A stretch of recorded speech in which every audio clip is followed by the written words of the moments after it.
It's time for RealAg Radio on Rural Radio Channel 147 on Sirius XM.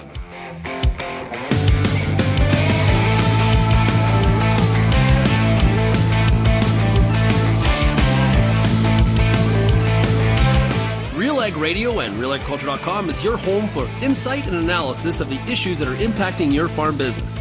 Let's get real and get connected with RealAg Radio.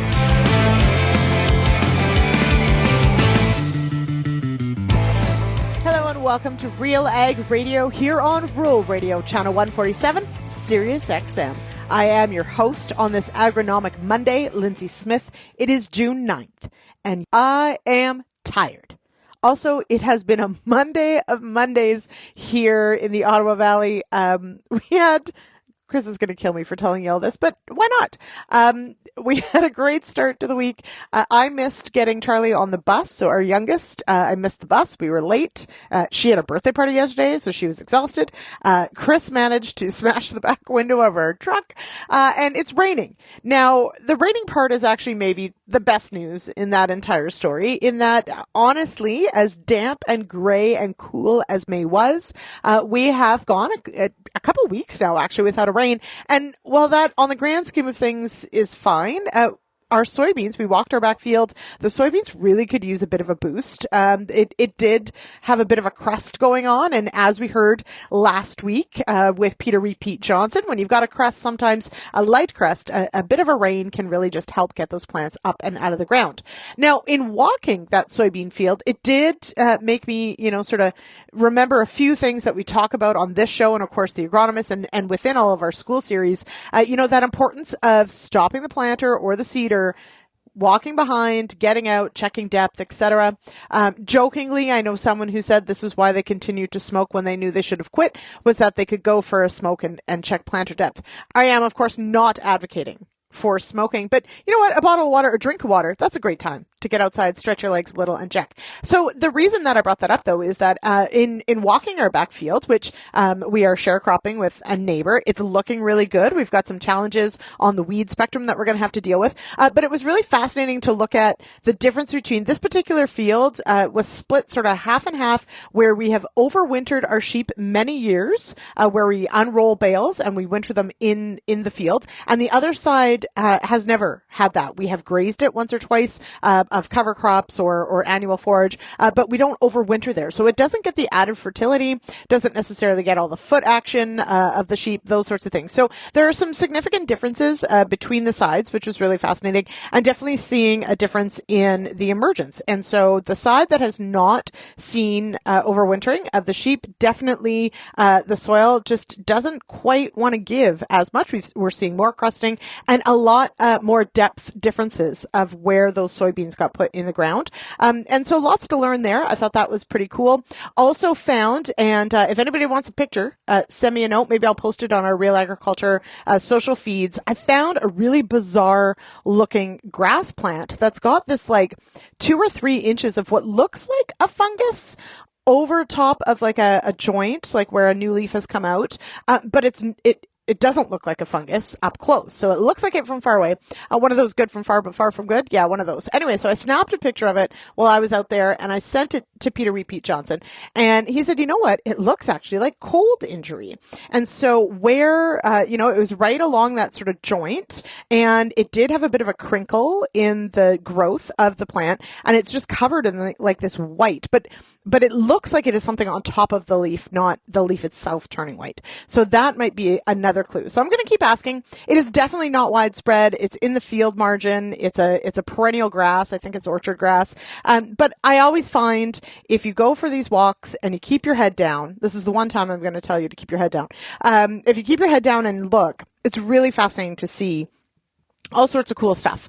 Sometimes, it's not maybe great stuff, but it's still interesting. And I figure it's a chance to learn. So the other thing we did when we were out walking that field is, my partner Chris and I, we did walk, some of our other hay fields.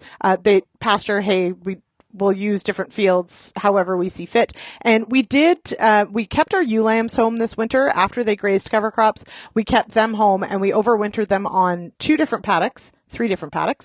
And there are some significant differences between all those as well. And in one paddock, the orchard grass, you can see the crowns are completely dead. So a lot of other things survived, but the orchard grass itself, the crowns all died out and has left some gaps in that particular field. So a lot of lessons. I made a lot of notes. I would ask Pete for answers on some of these things, but I'm going to have to save it till next week because Peter is actually traveling. He's gone. He was, as he mentioned last week, was in Washington to speak to some growers out that way. And we'll hear all about that when he comes back, but he's actually overseas this week and having some family time over in the UK. So, I hope he's having a wonderful time. He may still do Wee Pete's Word though. So if you are looking for any of your agronomy Q&A, you can always still send Pete an email, pjohnson@realagriculture.com. And he'll cover it in the Word usually. Sometimes he'll just zip you an email back if you need a quick answer. But we'll hear from him. And the Word, of course, goes up Wednesday. It's on Spotify or wherever you get your podcast. It also goes up on YouTube and, of course, RealAgriculture.com. So check that out. And I will save all my questions for him. Of course, what is going to be on today's show? I've been rambling on about all my crop scouting activities, and I haven't even mentioned what's on today's show. Well, I will tell you that on today's show, we're going to tackle several different topics, and none of them are crops that I grow, but that's okay. I still like to learn too. We have 3 different crops covered, essentially. So we're going to talk about canola, specifically about verticillium stripe, which is a newer disease for canola growers. It can look like other things. It infects really early, and it really does require really good scouting. So it does play into how I've started the show here with the importance of scouting and keeping your head down. So stick around. Later in the show, we'll hear from Jeanette Gaultier and Amber Bell. That was filmed in southern Manitoba, which of course verticillium stripe happens in other areas as well, but one of the places that it's definitely been found. We've also got, and actually the first break, after the first break, we've got a Pulse School episode with Mike Palmier and Amber Bell as well, and that was recorded in southwestern Saskatchewan and really delves into why some weeds are so hard to kill. And really the reasons can vary from, well, you probably should have got them in the fall, or perhaps they're resistant, to perhaps it's been really dry and they've actually put up some defenses and you potentially need to change the formulation or change maybe what you add to the tank to target them. So Mike and Amber will unpack all of that. We've also got a product spotlight on today. We're going to talk about G3 and some of the exciting things they've got planned at their facility in Quebec. And so that'll be super cool. And then also on today's show, don't worry, everybody, we're still going to talk about corn. Everybody's got to talk about corn, right? So this clip that we've got from a recent corn school, we are going to talk about foliar feeding and foliar applications. So hats off to Bernd Tobin for that one. That one, of course, does play into last week's episode of The Agronomist, where we talked about foliar feeding. I know that there was some questions about, that we really sort of stuck to the micronutrients. We did talk about potassium a little bit. So it's one of those topics that I think we're probably going to unpack a couple times, because it is true. We didn't talk a ton about the nitrogen option or, other options like sulfur, etc., and where it fits and where it doesn't. So, I think that's to be expected in that often foliar feeding is more of a niche in that plants are not designed to take up food through their leaves. They're designed to take up food through their roots. And so not everything works through the leaves. And also it's not always necessarily efficient enough to get gobs of product into a plant, right? We have to remember how much can the plant actually take up through the leaves. So that's why it tends to be a micronutrient solution, because micronutrients, while very important, they're just needed in quite small quantities. And so you can actually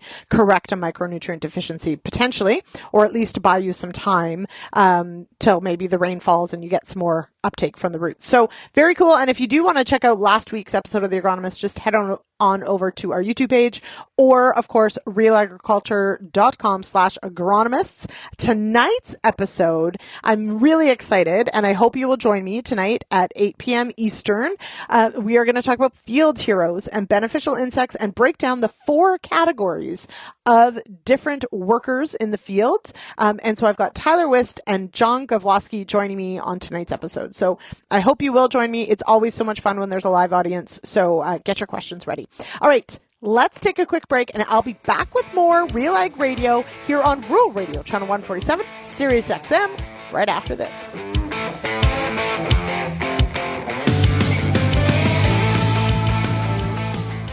Time for a product spotlight with ATP Nutrition. Jared Chambers, what exactly is a biostimulant? Enhances nutrient uptake, enhances nutrient use efficiency while dealing with abiotic stress. It is a complement to a nutrient. If a plant is missing certain nutrients, it can't always expel the oxygen out of the leaf, and it actually damages the leaf and damages the cell, which means photosynthesis is compromised. With biostimulants, it actually tells the plant to get rid of oxygen. It becomes an antioxidant. If you don't fix the nutritional imbalance, you've only temporarily fixed the problem. So this is why a biostimulant has to be tied into a tissue sample, and then to say what nutrient is out of balance. What is your targeted goal? So my treatments are going to be target this 1 or 2 nutrients with the biostimulant in it. For audience listening in the US or in Canada, where do they go? They go to atpag.com. Peter Johnson at WheatPete, RealAgriculture.com, and what an opportunity! Oh my gosh! You think you can't grow better wheat? You are absolutely wrong. We're going to show you how to strive for those record wheat yields that they get in the UK and in New Zealand. You can grow 150 bushel wheat. I'll show you how. Catch WheatPete's Word every Wednesday on RealAgriculture.com or download the podcast on iTunes or Spotify.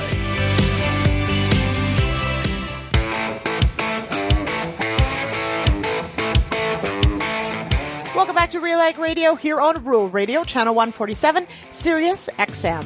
I am your host for the day, Lyndsey Smith. It is Agronomic Monday. It is June 9th, and time is running out to register for the 2025 Seeds Canada Annual Conference. Join us July 7th to 9th at the Hilton, Quebec in Quebec City for insightful speakers, insights into the latest industry trends, regulatory changes, and technological advancements that are shaping the future of the seed sector. Register today at seeds-canada.ca/annual conference. All right, we head now to a recent Pulse School episode with Mike Palmier. He's based in West Central Saskatchewan, and Amber Bell, and they're going to talk about why some weeds are just so darn hard to kill. And spoiler alert, it's not always resistance, and it can be any number of things. We dig into that now. I'm Amber Bell, and this is Real Agriculture. I'm here today for today's episode of Paul School with Mike Palmier of MNP Ag Intellect. We're going to be talking about why some weeds are so hard to kill. I think that's a question on a lot of growers' minds. So let's dive into it. Why are they? Well, there's a lot of different reasons, right? So in this field that we're set up at today, we've got some overwinter perennial weeds. So the reason why they're really hard to kill is because they're larger, because they've been growing since last fall. They're also extremely hardy, and they have large root systems, taproot, which helps them to overwinter. And so in those types of instances, they're really hard to kill because we've got to get down to the root of that plant, and they're much larger than actually meets the eye because the root's been developing for a long period of time. A lot of this new growth just emerged again this spring. Mm-hmm. So visually, maybe a little smaller, you don't think it's as big of an issue, but underneath the ground it's actually a much more mature plant. So that's one of those reasons. Another one, let's say we talk about kochia, is when that emerges, it's very small, right? It's like a dime-sized plant that's completely fuzzy all over the place, mm-hmm. right? And so when it's fuzzy like that, it's got all these real small hairs on that plant. Small droplets at times, if you have poor coverage, aren't going to get all the way to that leaf surface and get into that plant to kill it. As well, kochia tends to be very heavily populated, very thick in specific areas. So it almost grows on top of each other. Mm-hmm. So coverage is even that much more important. So every weed's kind of got a bit of a story on why it's easy or hard to kill. and those would be the main ones. Another one, I guess, something that's actually relatively simple to kill in a lot of years is like a small wild oat or a volunteer wheat or something like that. Early on in the season, when they come out, they're just one leaf, and they actually are hard to kill when they're one leaf because there's nowhere for the droplet to sit. Right. It just slides off that leaf. And so in those cases, especially when you have thick populations of those types of weeds, you want to wait until that second leaf starts popping out before you really want to spray it. So unlike a lot of weeds like kochia, let's say, it's not a get out there the moment you see a leaf up. Yeah, I mean, kochia it's the same with anything. You don't want to get it too big, but you also want to get it big enough. There's a middle ground there because, say with kochia, you obviously want to get that small. You want to control that weed and spray it before it's 3 inches in height, because then it starts really branching out and the roots get a lot more vigorous.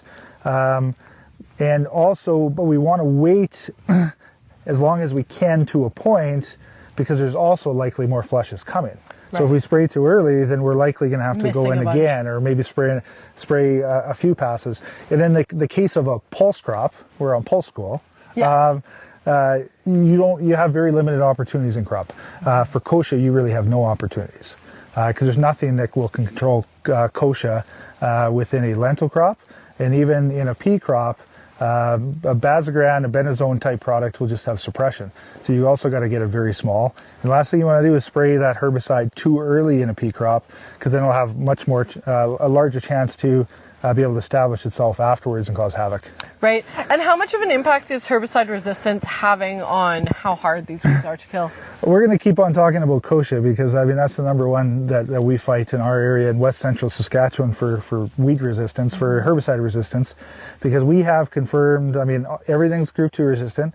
We've been assuming that everything is group 9 or glyphosate resistant for the last half a dozen years. We also have a couple of cases of group 14 resistance pop up over the last couple of years. So we're really starting to build up our resistances. I haven't visually seen group 4 resistance, but the surveys would say that that's also in the area. So now we have 2, 4, 9, and 14 resistance. We've got a real problem. When you think about also going into a pulse crop, a lot of times we want to apply a residual herbicide in order to get ahead of that kochia. Right. And again, that's one of our only control options. Well, group 14 products make up a lot of those types of products, and if we have resistance to those, that's a real issue. Because now we're stuck with a group 15, or we can still use a group 3. But now we're really narrowed into just a couple of herbicides, and that's going to be a big problem. So what are some of the management practices that you're recommending to pulse producers to kind of manage those hard-to-kill weeds? So I guess there's a few things, and one is I would say don't force a pulse on ground that's not ready for it. And I would say that's the biggest problem that I see out there, is that you have a rotation, this is your pulse rotation, you put it on this field. Meanwhile, in the 3 or 4 or 5 years, or hopefully that long, between pulse crops, you haven't done a great job of controlling the weeds that are out there. Maybe you didn't do a fall spray last year, which I think is really important going into pulses if you have anything growing. And so now you're putting those pulses, which have limited weed control options, into a field that's going to really push that, and that's the makings of a weed wreck. And when do you know that that's that limit that, hey, maybe I shouldn't put pulses in this year, or maybe I should put pulses in? Like, where's that breaking point? Every farm has their own breaking point. I think, for me as an agronomist, it's a conversation with that individual farm to understand how much they can put up with.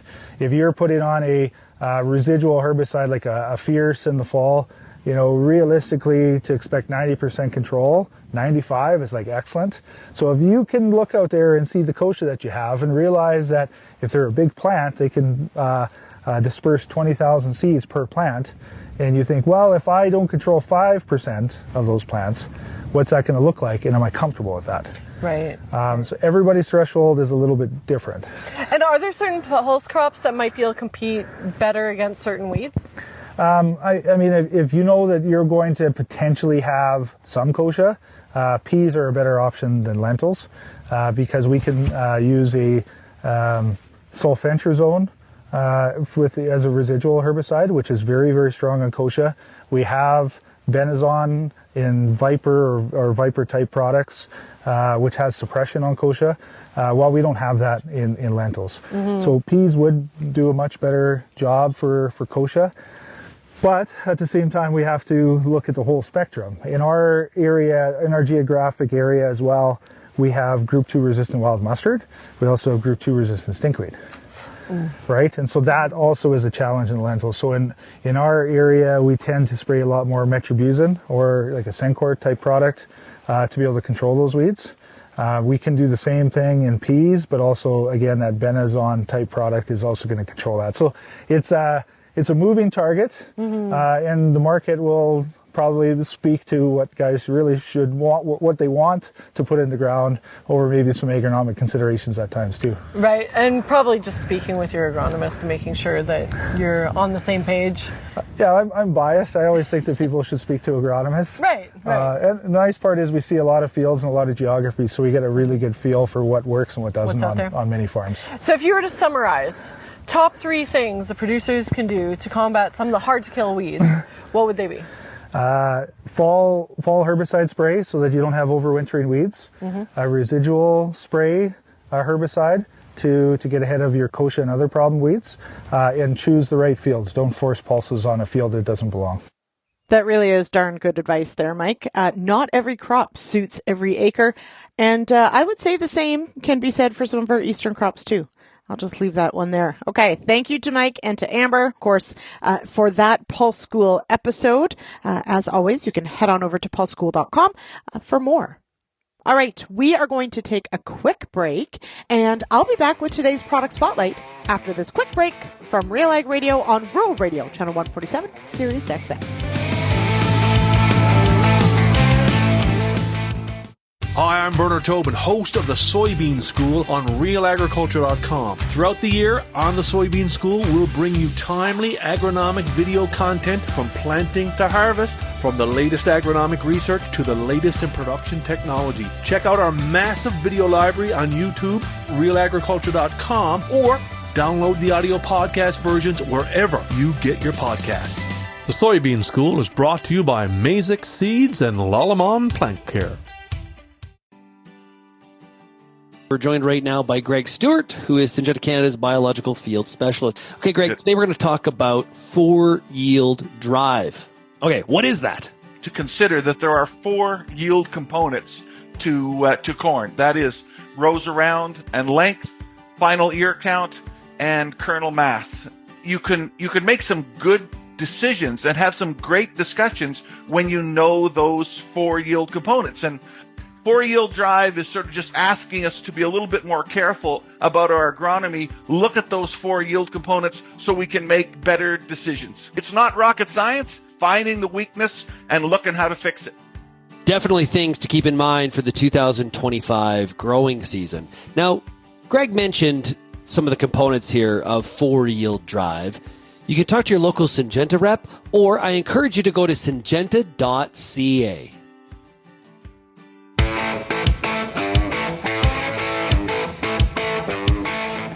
Welcome back to RealAg Radio here on Rural Radio, channel 147, Sirius XM. My name is Lyndsey Smith, and joining me now for this product spotlight, it's Don MacDonald. He's Vice President Operations with G3. Welcome here, Don. Good morning, Lyndsey. Great to be able to chat with you this morning. Getting a bit of rain here in Winnipeg today, so we're happy about that. Absolutely, it is very needed. Now it's a big year for G3, celebrating 10 years. So thinking about a decade of G3, what stands out for you? You know, when I think about it 10 years ago when I took over this role at the start of G3 and somebody told me where we'd get to from where we were back then, I would have thought there's just no way that's going to happen in 10 years. You know, it's amazing. We've grown from virtually nothing to become the 3rd largest grain company in Canada. And, that's been some amazing growth on the backs of the facilities we built across Western Canada for our farmers out there. So it's been good. It's been a good growth. You know, our greenfield locations allowed us to build these loop track elevators in the country that support our loop track terminal in Vancouver. That really allowed us to build a new model in Western Canada that speeds the efficiency of grain that we move from the prairies to the Vancouver to port and to export. And when we built those loop tracks, we felt that that new model would be beneficial to our business, and it has truly proven to be beneficial yet. So can we continue to grow? We're looking for a big crop in Western Canada this year that'll help us grow even further. And, we have other growth projects on the go as well, too, where we recently announced a new terminal in Trois-Rivières, Quebec. We're building a new one down there, and, that's pretty exciting for us as well. So, yeah, it's a big year for us, our 10th anniversary. We're doing lots of celebrating. We're celebrating with staff. We're celebrating with our farm customers. Most of our facilities across the Western Canada are going to host barbecues in honor of the 10th year anniversary and invite farmers and local community people out to celebrate along with us. So, yeah, I know it's a big year, and we're looking forward to it. Mm-hmm. And for those of you, of course, who work with G3, make sure you get that invite to those events, because everybody loves a good barbecue. So Yes. Absolutely celebrate everywhere. Now, I'm glad you mentioned the loop system and the amount of building that G3 has done. When I think about exactly that, G3's evolution over 10 years, just an incredible amount of projects that have built and will be built or are in the plans. Talk to me a bit about that vision of what is sort of the path for G3. What does it look like going forward after all the success of the last 10 years? Yeah, Lyndsey, it's interesting. A big part of being successful in this business is having rail cars underneath the spout of your elevator. The more grain you can move, the better you can service your customers. And when we looked at it, we felt that this model of this loop-to-loop would move more grain faster and allow us to buy more grain from our farmers and provide more marketing opportunities for us. And not only does it move the grain from the elevator to port faster, but our facilities have also been built to accommodate farmers as well, too.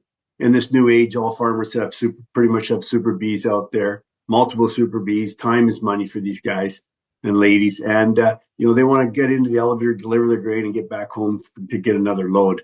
And what we're seeing is we're unloading trucks in less than 5 minutes at our facilities.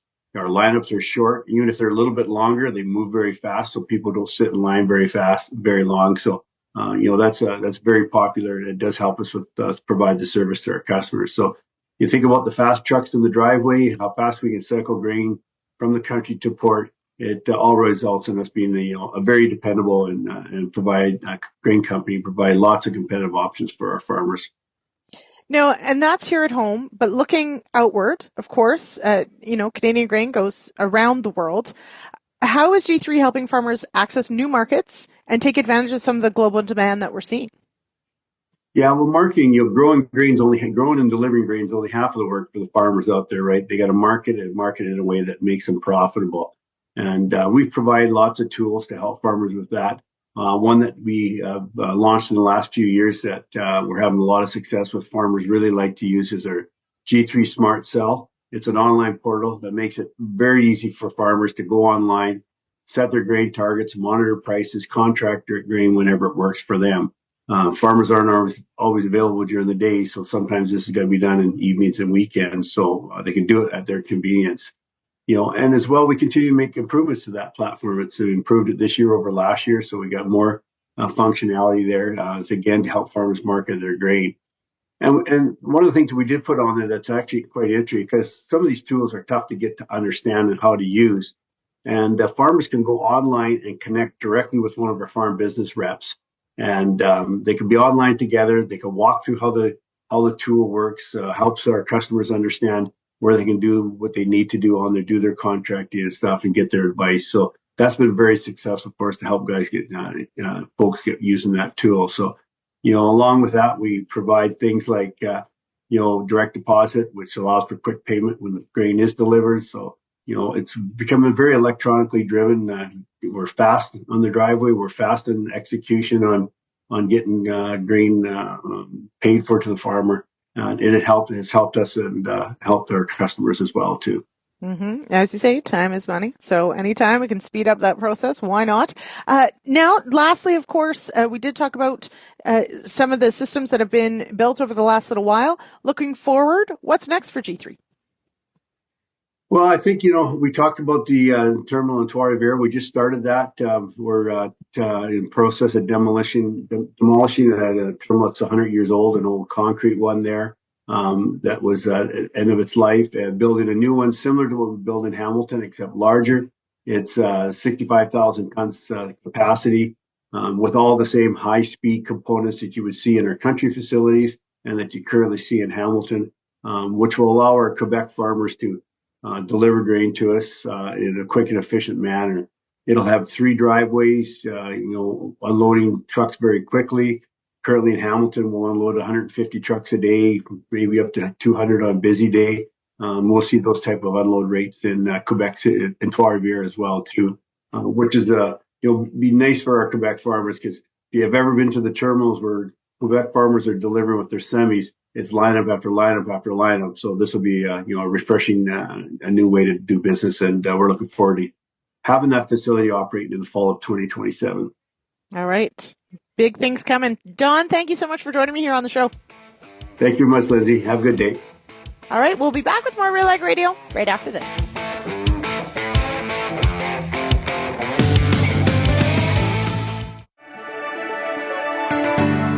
Built on over 100 years of seed innovation and unwavering commitment to farmers, Pioneer 100 Series canola hybrids deliver a step change in yield performance and agronomic traits.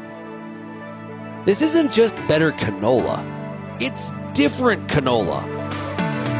Pioneer 100 Series. Contact your local Pioneer sales representative or visit pioneer.com/100 series to learn more today.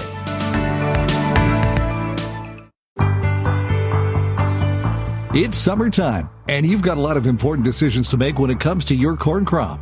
Let the Corn School on RealAgriculture.com help guide you through those big decisions with input from leading experts in the field.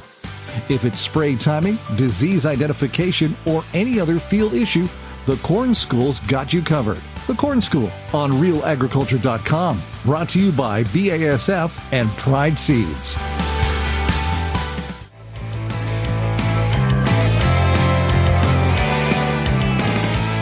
Welcome back to RealAg Radio here on Rural Radio, Channel 147, Sirius XM. It is Monday, June 9th, and I'm your host, Lyndsey Smith. And this segment is brought to you by The Dirt. From nutrient management to the latest weather, market, and ag trends, The Dirt, an economics podcast, is your place for farm-smart topics to boost your profitability. Join Mike Howell on Season 4 of The Dirt podcast, available now at nutrient-economics.com. We hop now to Blenheim, Ontario, and I've got Bern Tobin and Steph Myslik of Pride Seeds talking about foliar on corn. And if you listened to the agronomist last week, some of this might be review, but lots of great agronomic goodies in this one. So let's take a listen. How you doing? I'm doing good. A little cold. I know, and we got some corn all across Ontario that's been struggling with with the shivers. No different here, but hopefully maybe we'll get a little answer here today how we can help corn through the season. Want to talk about foliar application of nutrients in season. We did a video on it last year, and I want to talk about that a little bit and talk about what you did from a research perspective last year. But first of all, what are the advantages? Why do we want to be thinking about feeding corn from a foliar perspective in season?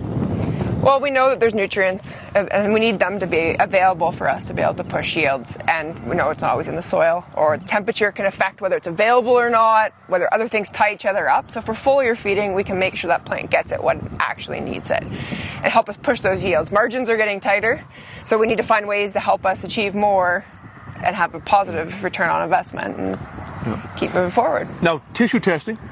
Big part of that. Let's go back and have a quick look at 2023. You worked with Nutra-Analytics. You got, let's see, a 14.9 bushel yield advantage to doing that in-season foliar application. Tell us about that trial. So that was following Nutra-Analytics' regular program. So they recommend 3 tissue tests on corn, one at the V3 staging, one around V7, V8, and again at VTR1.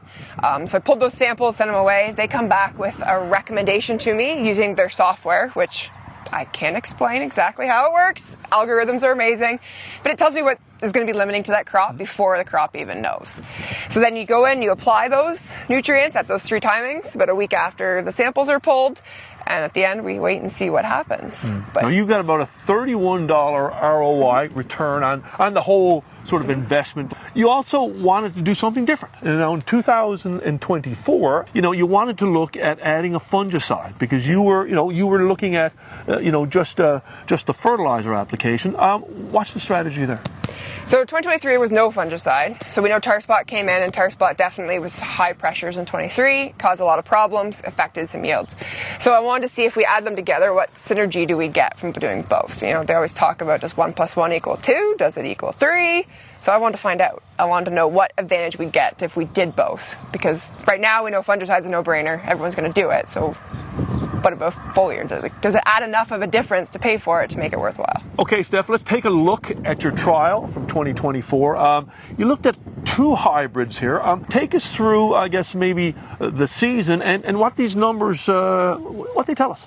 Okay, so for 24, in order to add the fungicide and kind of see the advantages, so I laid it out with an untreated check, then I had a fungicide-only strip, a foliar-only strip, and a fungicide plus foliar. So we could see the advantages of each one individually and them added together. So the first hybrid was A6975 G2, so it was a brand new one we launched for this year. Kind of a workhorse, really good across soil types.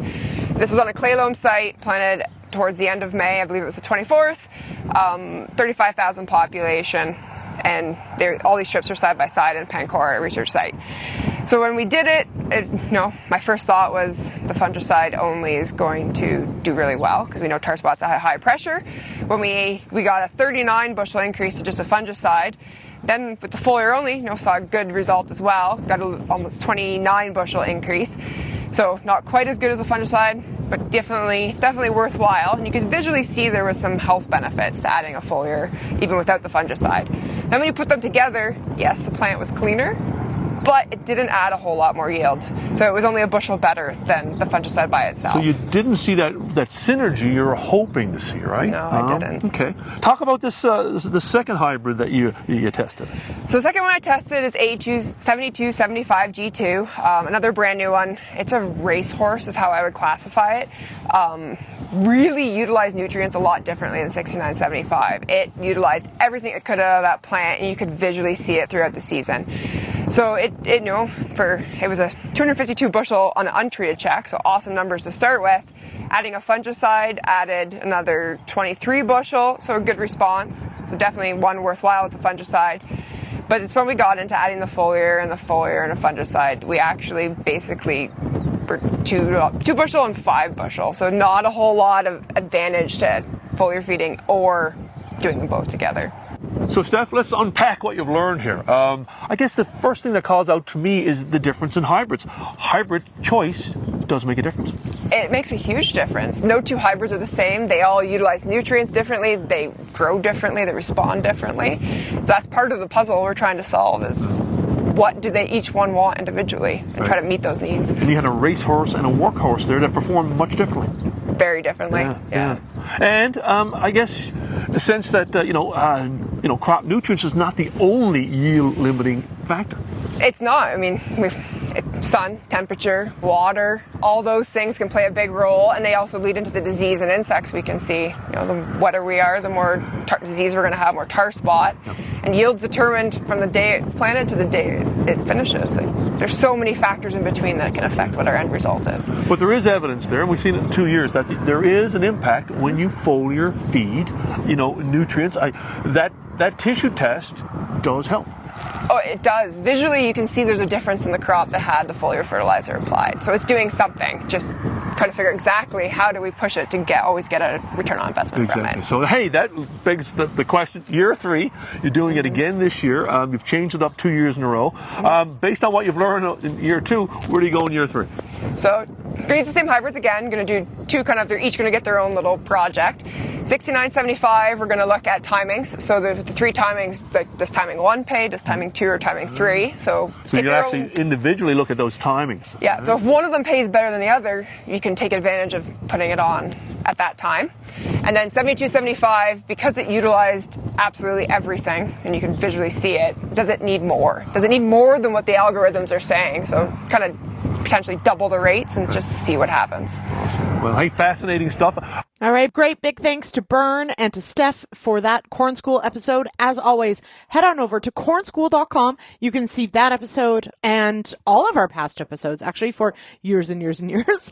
Go ahead and just search on YouTube as well. You'll find the Corn School and by topic. And we've got some really great oldies but goodies. I got to tell you, we did the flag test years ago about emergence. That's on there. Just about any question you could ask about corn production, we've got a video for it. So head on over there. All right, we're going to take a quick break, and I will be back with more of RealAg Radio here on Rural Radio, Channel 147, Sirius XM, right after this.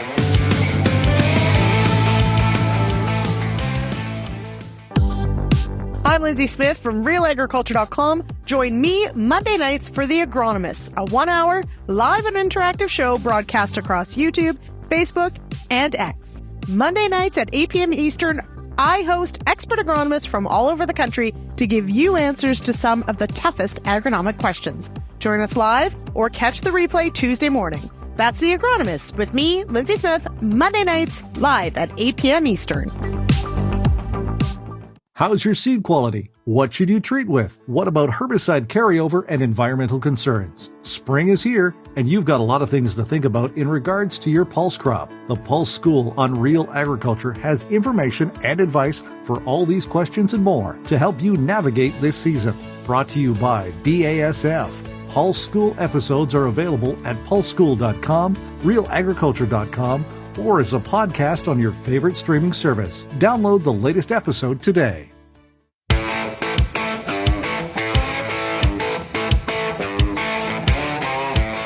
Welcome back to RealAg Radio here on Rural Radio, Channel 147, Sirius XM. It is Monday, June 9th, and I am your host, Lyndsey Smith. And this is a reminder to register now for the Soils of Our Future, a gathering of global to local perspectives, July 20th to 25th, 2025, at the RBC Convention Center in Winnipeg, to learn about global perspectives of today's research to sustain our future. Register today at soilsforourfuture.ca. We're going to head now to southern Manitoba, where Amber Bell is joined by Jeanette Gaultier, and it's time to look at some canola stands. Super exciting for this particular episode. This is a canola school episode. Jeanette and Amber are going to look at the overall management discussion when it comes to verticillium stripe. Here today for this canola school episode, talking about verticillium, and we're doing a little bit of an update on it. And I have with me Jeanette Gaultier of BASF. She's a technical service specialist, and we're going to be, talking about verticillium. So let's just do a really brief overview on what producers are looking at right now. So I think many producers might be thinking this is a Manitoba issue, starting to really see it along the Saskatchewan border as well. But it's not. You can find it in fields across the West. We do have it a little bit worse here, so people can learn from us for sure. And then the other thing is, too, we often think of it when we see the repercussions, which is in the fall. But I think,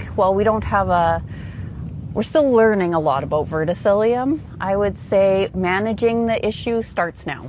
Okay, and do we know what the risk factors are for it? Like, to start us off, sort of where, what producers should be worried about and what producers should be paying attention and watching out for?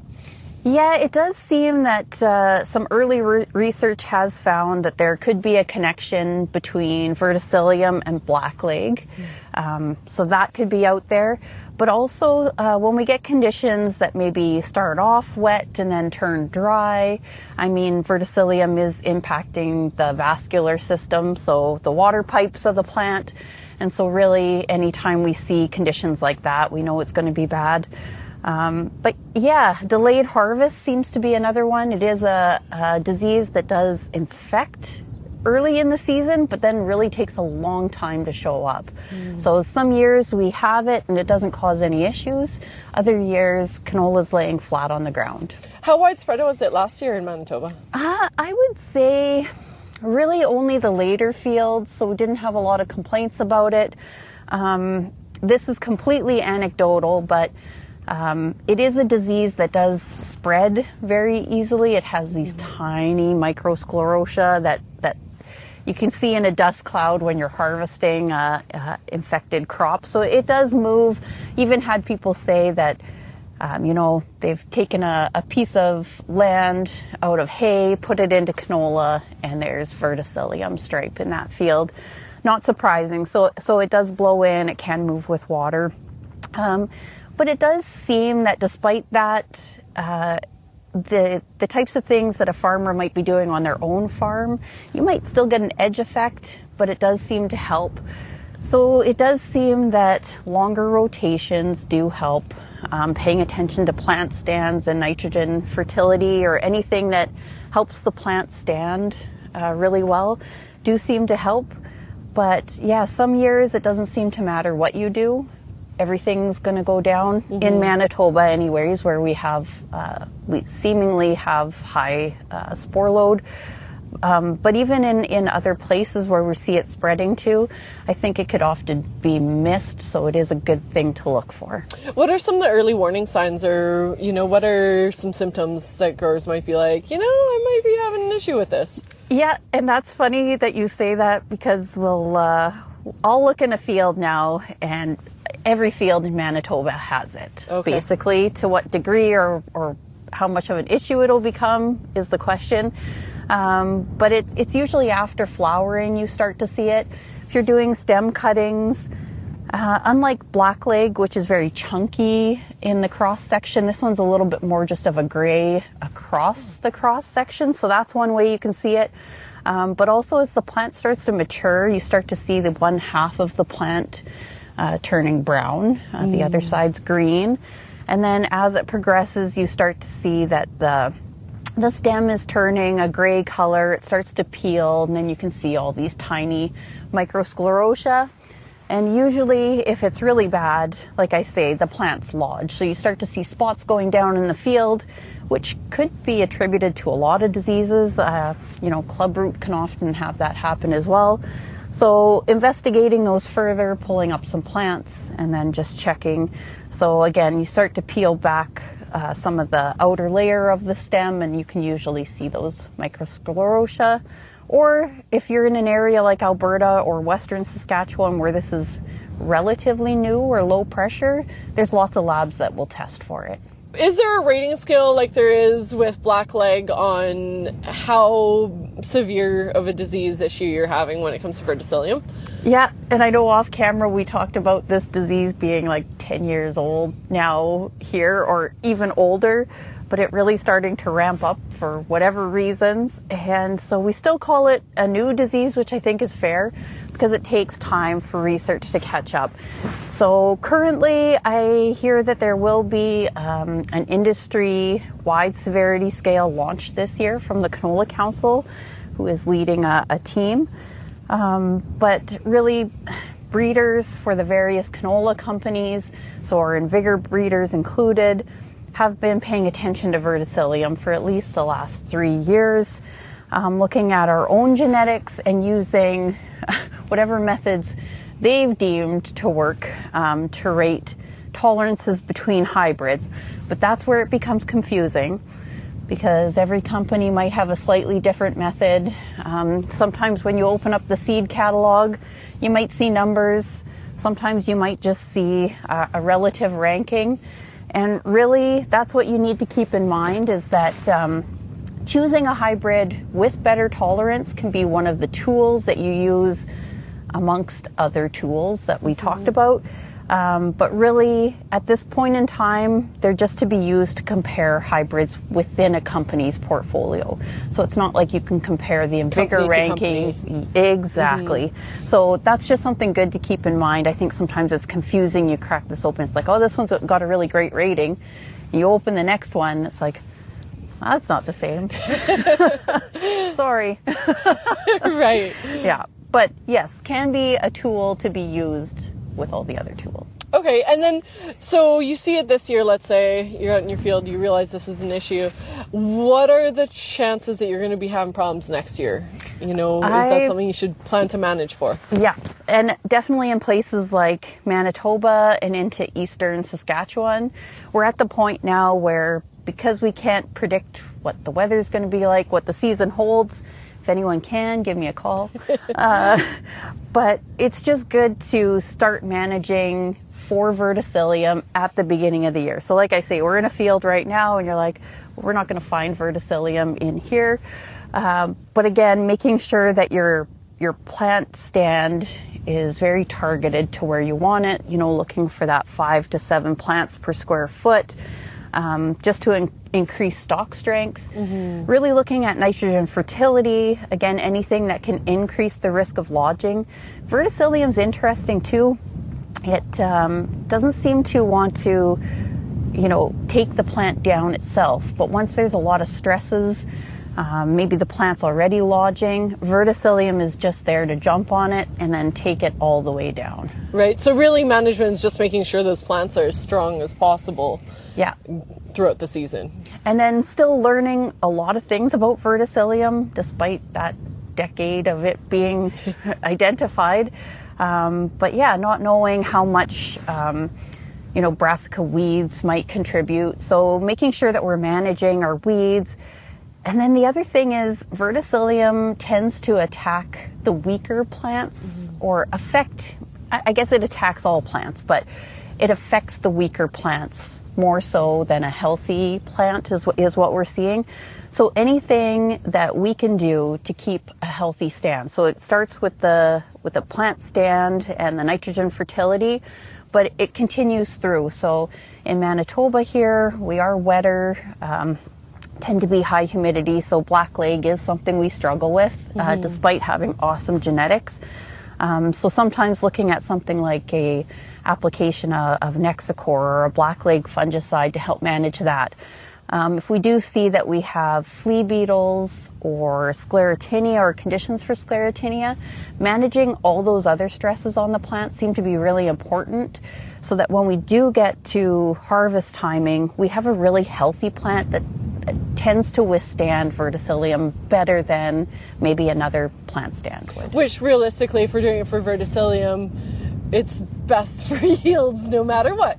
I agree. I feel like if we're targeting healthy plants, and really, we've really been fortunate with canola. It's a really adaptable plant, but I think now we just have to focus on making sure our plant stands are good. Again, assessing nitrogen fertility, and then throughout the year, just going through and making sure that you're managing all the other pests that might be in that canola. Spending some time in the field.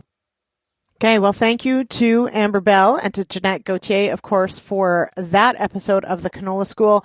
We know verticillium, definitely one of those concerns. It's a relatively new concern for canola growers, but I just really love Jeanette's point about, thinking about the entire package of plant stand count, which of course goes back to your seeding pass, which of course also has, you've got to think about your fertility package.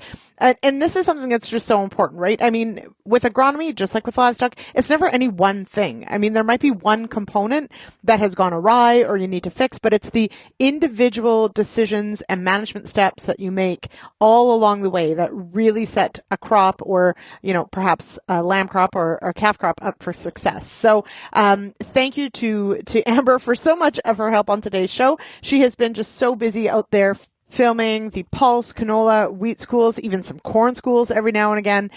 So if you do see her out on the road, be sure to say hello. All right, that wraps up today's episode of Agronomic Monday here on Rural Radio, Channel 147, Sirius XM. I will be back for the issues panel on Friday, but I'll make a special guest appearance on the Thursday Farmer Rapid Fire, I happen to know.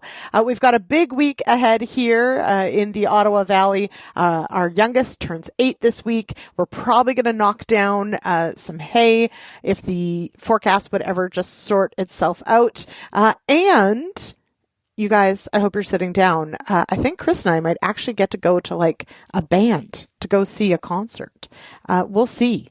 Anyway, just this is your reminder. I'm giving you lots of heads up, everybody. It's also Father's Day on Sunday. So get your fishing lines ready and start making those plans. All right. As always, if you've got feedback on today's show, give us a call, 1-855-776-6147. You can, of course, drop me an email, lsmith@realagriculture.com, or your regular host, Sean Haney, at shaney@realagriculture.com.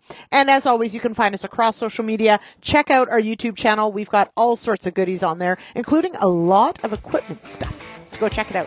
All right. I'll talk to you on Friday. Have a wonderful week. Thank you so much for making RealAg Radio a part of your day. Cheers, everybody.